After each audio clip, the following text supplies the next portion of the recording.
Hey guys, it's Sasha. Interactive Brokers is one of the biggest investing platforms in the world, and they have just updated their pricing structure, which suddenly makes them one of the best investing brokers in the UK and other countries as well. Until now, Interactive Brokers was out of reach for regular investors because the platform was too expensive, it had expensive fees, but now that has completely changed. In this video, I will tell you all the key features of Interactive Brokers and explain how much it costs. I'll also show you the steps how to open an account and buy your first stocks with Interactive Brokers, and guess what?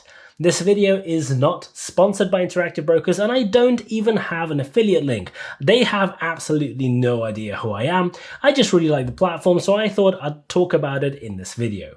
Now, Interactive Brokers is a serious grown-up investing platform compared to some of the others. Compared to these new investing apps that you may know better, like Trading 212 or Freetrade, eToro, Interactive Brokers is a few levels above in terms of features and functionality. It's a bit like comparing a sports car to a child's push bike.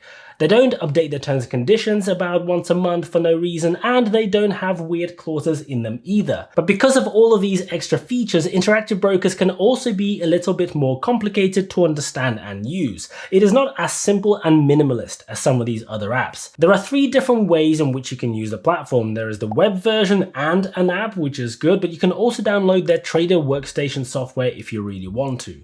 There is also a huge selection of things that you can trade. If you're a regular investors, stocks, ETFs, and funds from all over the world are all available, and the number of available stocks with Interactive Brokers is huge.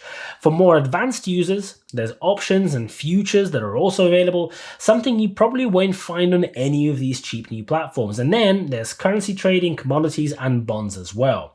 They do all the things you'll want, like fractional shares, and as I said, this thing is a whole lot more than the investing platforms I've talked about so far. Interactive Brokers is a big public US company, and it's listed on NASDAQ with $3.2 billion of cash sitting in the bank and processing 200 to 300 million customer transactions per quarter. This is a very serious company with a very serious setup. There are two downsides that I do want to highlight though. There is no ISA available in the UK, which is a big deal for a lot of people, and so Interactive Brokers may not be the right platform if you want to go and invest through a stocks and shares ISA. The other downside is that the platforms may be a little difficult to use at first. If you do want to set up an ISA, I'll put a link in the description below to a video where I talk to you about the best ones available in the UK. The other downside is that the platform may be a little bit difficult to use at first. There are a lot of different options and settings, and it might take you a little while to adjust from the minimalist layouts of these other apps. But the reason the layout is complicated is that there's just so much more in terms of features and functionality within the platform. In fact, that platform is so good that they allow some of the smaller starter brokers to use their platform as a customer. In the UK, for example, Trading 212 does exactly this. They piggyback onto the Interactive Brokers platform for all of the technology, and they just have a pretty customer-facing interface of their own that sits in front of it. The whole technology behind it that executes the trades and manages your Trading 212 portfolio actually sits with Interactive Brokers. But now, Interactive Brokers has gone and made their platform cheap.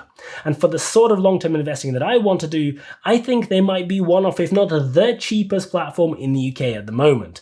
So let's talk about the pricing. The pricing here is a little bit complicated. There are a lot of different tables and numbers, but I'm just going to go and try to explain the basics because this is ridiculously good. First off, there is no platform fee. There used to be a monthly fee that you'll have to pay to use the platform, even if you're not making any trades, and that made it somewhat expensive, but that has just changed in the last few weeks. There is now no monthly fee at all, and no minimum number of trades you have to execute. You can just go and sign up, and you won't have to pay anything to maintain your account. For making trades, there are two different pricing structures, tiered and fixed.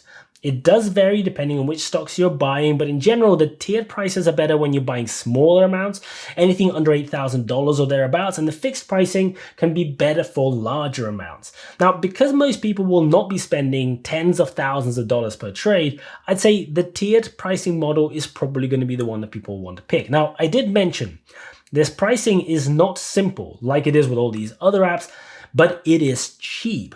Here are some of the examples that might help. US shares cost $0.0035 per share with a minimum of 35 cents. That's 0.35 of a cent per share that you buy.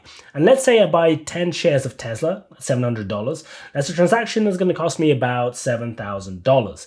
Now, 10 shares times 0.0035 is 0.035, which is less than the minimum, just 3.5 cents. So I'm going to have to pay 35 cents as the fee to buy 10 shares of Tesla.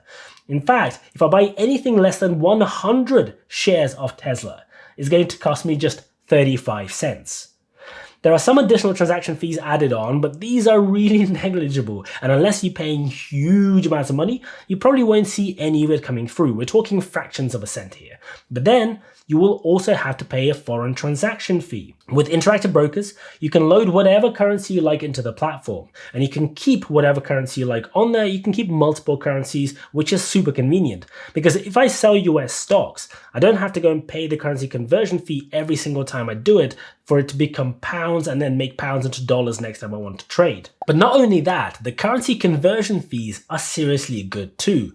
You pay 0.2 basis points with a minimum of $2. And the basis point here is 1/100th of 1 cent.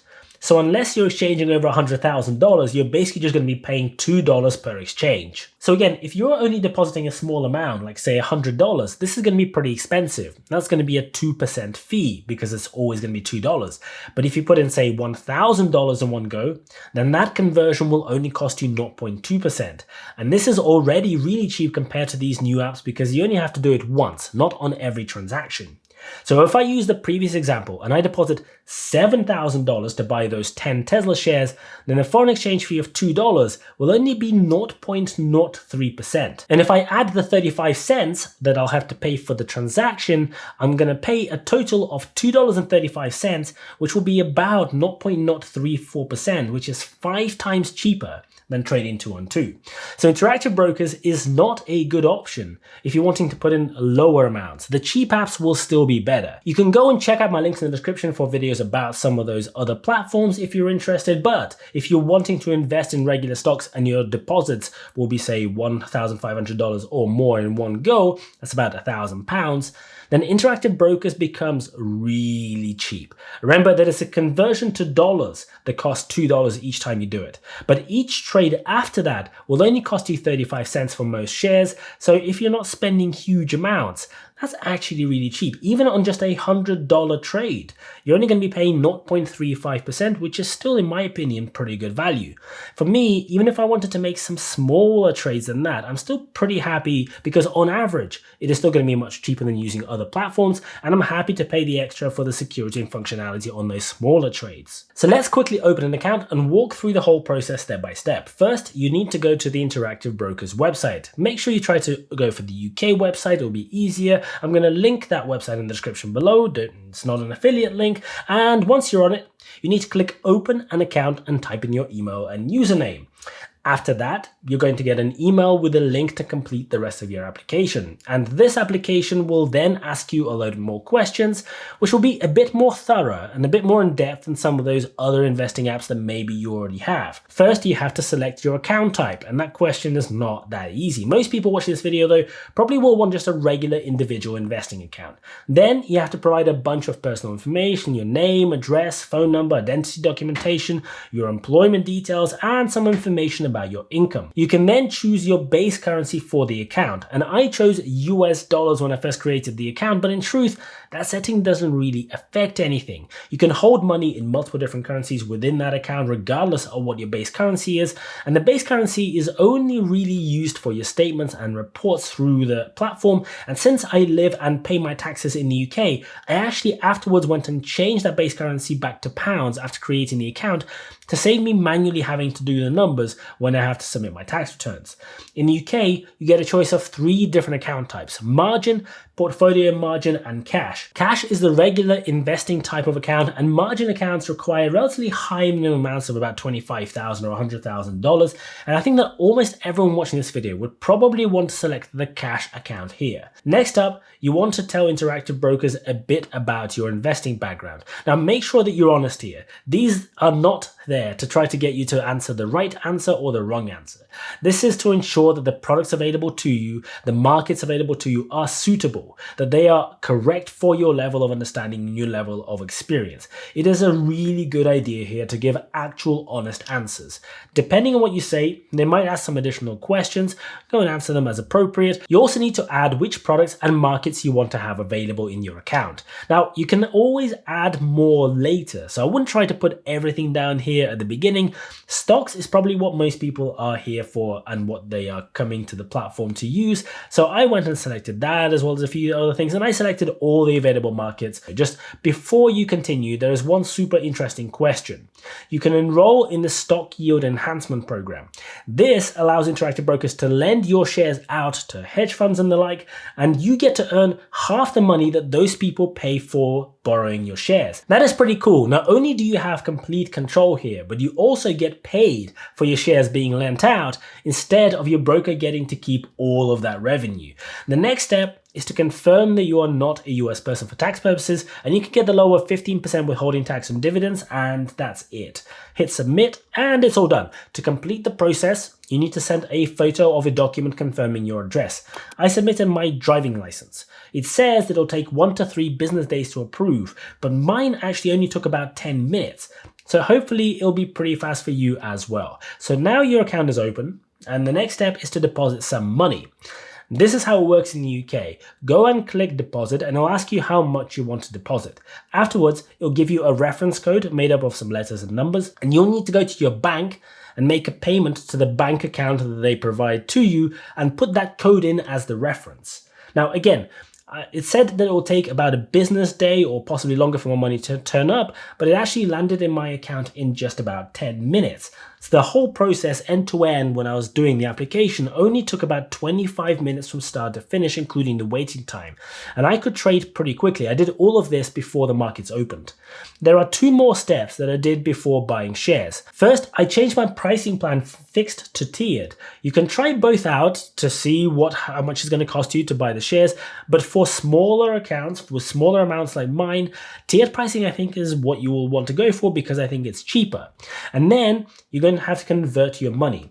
Now you can deposit money in other currencies, you can deposit money in whatever different currencies that are available, but the conversion on the platform is so cheap that it's much cheaper to deposit pounds in my case and then convert it into dollars within the platform than trying to work around some other way of doing it. I deposited £5,200 and it cost me just $2, remember that $2 fee, to convert that into $7,200 or thereabouts. That is less than 0.03% on the foreign exchange fee. Remember that many other big apps charge 1%, which is 36 times more expensive. And even the likes of Trading 212, which everyone thinks is cheap, charge 0.15%, which is more than 5 times as expensive. And because you keep the money in dollars after you've done the conversion, you don't have to do the conversion every single time you trade. That means you don't have to pay that fee every single time you trade. So this makes it unbelievably cheap. Now, whenever you want to buy or sell stocks, you need to make sure that you have the relevant currency in your account. That's how this platform works. You can't buy US stocks if you only have pounds. So before you do trades in, say, US companies, you need to go and convert that money into dollars first. So now it is time to go and buy some shares. Now I wanted to go and buy some Tesla shares. So I typed TSLA, Tesla, into the search bar and clicked buy. Now you can select the number of shares or the amount of money that you want to buy and the order type. I found I had to round down the amount to the nearest dollar because it didn't like the cents at the end. It didn't like using, because it rounded up to the nearest dollar and it said I didn't have enough money in my account.